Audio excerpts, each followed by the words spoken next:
pessoal, sou o professor Bruno Amorim, estamos aqui de volta para darmos início à nossa terceira aula de progressão aritmética.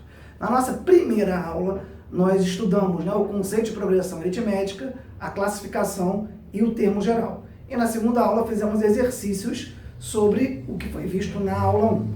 Nessa aula 3, vamos avançar na parte teórica de progressão aritmética. Nós vamos aprender como podemos escrever números que estão em progressão aritmética, como nós podemos expressar os termos dessa progressão, e também vamos estudar a nossa primeira propriedade, que está relacionada à média aritmética. Aula 3. Matemática, progressão aritmética. Tópico 1. Modos de escrever termos de uma PA. Tópico 2.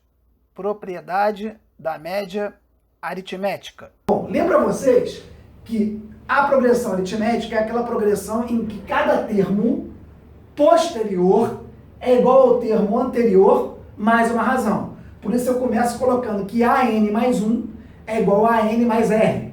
Ou seja, um termo posterior é igual ao termo anterior mais a razão. Como é que eu posso expressar três termos que estão em progressão aritmética? Nós temos duas maneiras de fazer isso.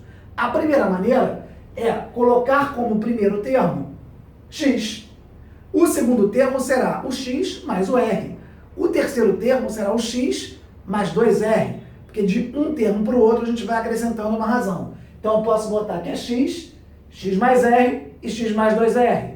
Ou, alternativamente, eu posso colocar o termo do meio como x, o termo anterior vai ser x menos r. Ou seja, eu estava nesse segundo termo, o meu termo anterior eu tenho que subtrair uma razão. E o meu termo posterior vai ser x mais r. Qual a vantagem eventual de eu escrever para três termos x menos r, x e x mais r? Se eu somar esses três termos, x menos r mais x mais r, as razões vão ser canceladas e eu vou conseguir ter a soma desses três termos só em função de x. Então isso em alguns problemas pode ser útil. Bom, como nós podemos fazer se nós tivermos quatro termos? A maneira convencional, o primeiro termo é x, o outro é x mais r, o outro é x mais 2r e o outro é x mais 3r. Sem dúvida nenhuma, vai acrescentando uma razão. Ou nós podemos escrever da seguinte maneira: o primeiro termo fica x menos 3r, o outro x menos r, x mais r e x mais 3r. Por que eu fiz isso? Porque se eu somar esses quatro termos, eu vou cancelar esse menos 3r com esse 3r, esse menos r com esse r, e a soma desses quatro termos assim escritos vai ser igual a 4x. Essa forma de escrever não é a mais usual, mas eventualmente nós poderemos empregá-la. Mas em linhas gerais, então, essas são as formas de nós escrevermos os nossos termos de uma progressão aritmética. Vamos agora fazer a demonstração de que um determinado termo é sempre igual à média aritmética do termo anterior com o termo posterior. Ou seja, um enésimo termo é igual ao termo anterior a n menos 1, mais o termo posterior a n mais 1 divididos por 2. Ou seja, a média aritmética do termo anterior com o termo posterior. Bom, vamos observar o seguinte: se eu estou no termo an e eu quero caminhar para o termo anterior, que é o termo an menos 1, eu subtraio a razão. Por outro lado, se eu estou no termo an e quero ir para o termo posterior, eu somo a razão. Então, eu posso dizer que o an menos 1 é igual ao an menos r. O termo an mais 1, que é o posterior, é igual ao an mais r. Se eu somar esse lado com esse lado, eu vou ter que an menos 1 mais an mais 1 é igual, menos r com mais r corta, 2an. Dividindo esse termo aqui por 2, esses dois aqui por 2, eu vou ter an igual a an menos 1 mais an mais 1 sobre 2, que é justamente o que eu queria demonstrar. Uma forma alternativa de eu aplicar isso aqui é três números em PA, A, B e C. O termo do meio, B, é igual a A mais C sobre 2. Isso é consequência direta do que nós vimos aqui. Então isso é demonstração. Sempre vale a pena a gente saber de onde veio a fórmula. Mas na hora de aplicação dos problemas, a maioria deles, basta saber isso. Três números em progressão aritmética, o do meio, o B, vai ser igual a A mais C sobre 2. Aplicou isso, resolve a maioria das questões. Ok? Então, em linhas gerais, eu posso dar uma nova definição para PA. Começamos a aula teórica dizendo que a progressão aritmética é aquela progressão em que cada termo posterior, a n mais 1, é igual ao termo anterior, a n, mais uma razão. E agora estamos encerrando essa primeira parte teórica dizendo o que para vocês? Que é uma segunda maneira de definir minha progressão aritmética. Ou seja, vai ser uma progressão aritmética, toda progressão, que a partir do meu segundo termo, cada termo é igual à média aritmética do termo anterior com o termo posterior. Ou seja, PA é a sequência na qual, a partir do segundo termo, cada termo é a média aritmética do antecessor e do sucessor. Modos de escrever termos na progressão aritmética.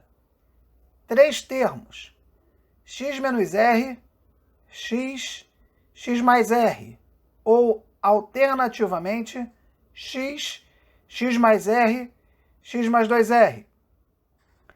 4 termos de uma PA: x menos 3r, x menos r, x mais r, x mais 3r, ou, alternativamente, x mais r, x mais 2r, x mais 3r.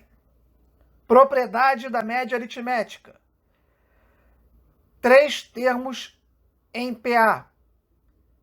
AN é igual a AN mais 1 mais AN menos 1 sobre 2. Se A, B e C estão em PA, pode-se dizer que B, que é o termo do meio, é igual a A mais C sobre 2. Tanto a expressão AN igual a N mais 1 mais AN menos 1 sobre 2, ou B igual a A mais C sobre 2, traduzem a propriedade da média aritmética, de que um termo é igual à média aritmética do termo anterior e do termo posterior, numa progressão aritmética. Vamos agora aplicar o que nós aprendemos, resolvendo 2 questões super interessantes. O seguinte problema foi encontrado num famoso papiro egípcio, chamado Papiro Hind. Com seus conhecimentos de progressão aritmética, resolva-o. Dividir 120 pães entre 5 homens, de modo que as partes recebidas estejam em progressão aritmética e que 1/7 da soma das 3 partes maiores seja igual à soma das 2 menores. Quantos pães cada homem recebeu? Na questão de número 10, nós vamos ter que responder a seguinte questão. Teremos 120 pães para distribuir entre 5 pessoas e essa distribuição vai ser feita de forma que o que cada pessoa receba esteja em progressão aritmética. E há uma condição colocada pela questão, que 1/7 do que as 3 pessoas receberam por último vai ser igual à soma do que a primeira e a segunda pessoa receberam. Traduzindo, o A3 mais o A4 mais o A5 divididos por 7 é igual ao A1 mais o A2. Eu tenho aqui os 5 termos, que representarão o que cada pessoa irá receber de pão, que eu posso expressar da seguinte maneira. O terceiro termo, que é o termo central, eu chamo de x. Os anteriores eu chamo de x menos r, x menos 2r. Os 2 posteriores eu chamo de x mais r, x mais 2r. Por que eu faço isso? Porque eu sei que a soma deles todos deve valer 120. Quando eu somo o A1 mais o A2 mais o A3 mais o A4 mais o A5, se eles estiverem escritos dessa forma, eu vou conseguir cancelar o menos 2R com 2R, o menos R com R, e eu vou ter que 5x é igual a 120, ou seja, x vale 24. Eu consegui descobrir, então, quanto que a terceira pessoa irá receber, 24 pães. Vamos agora para o segundo passo da questão, que é aplicar a condição que foi dada inicialmente, que o A3 mais o A4 mais o A5 divididos por 7 vale o A1 mais o A2. Quem é o A3? X, o A4, x mais r, o A5, x mais 2r, divididos por 7, vai ser igual à soma do primeiro com o segundo, que nós escrevemos x menos 2r e x menos r. Somando os termos aqui, eu tenho 1x, 2x, 3x mais 3r, vai ser igual a 7 vezes x com x, 2x, menos 2r com menos r, menos 3r. Avançando, 3x mais 3r vai ser igual a 14x menos 21r. Jogando as razões para cá, 21 passa para cá, 24r, 14x menos 3x, 11x. Ou seja, a razão vale 11x divididos por 24. Mas o x eu encontrei, vale 24 também. Então, 11 vezes 24 sobre 24 dá 11.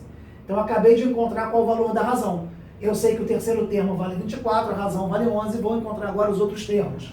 Quais são eles? O primeiro termo é x menos 2r, 24 menos 2 vezes 11, 22 vai dar 2. O segundo termo é x menos r, 24 menos 11 dá 13. O terceiro termo é o próprio x, que vale 24. Quarto termo, x mais r, 24 mais 11, 35. E o quinto termo, x mais 2r, 24 mais 22 dá 46.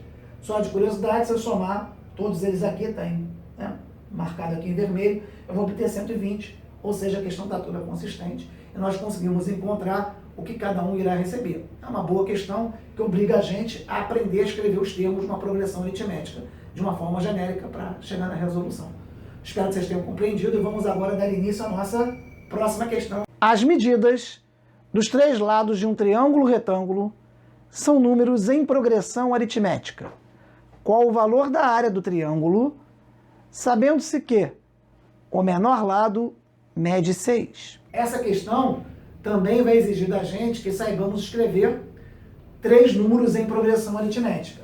No caso em si, nós temos um triângulo retângulo, que eu botei de catetos B e C, hipotenusa A. Lembrando a vocês que a área de um triângulo retângulo, a área de qualquer triângulo é base vezes altura sobre 2. Em particular, num triângulo retângulo, se um cateto for a base, o outro cateto é a altura.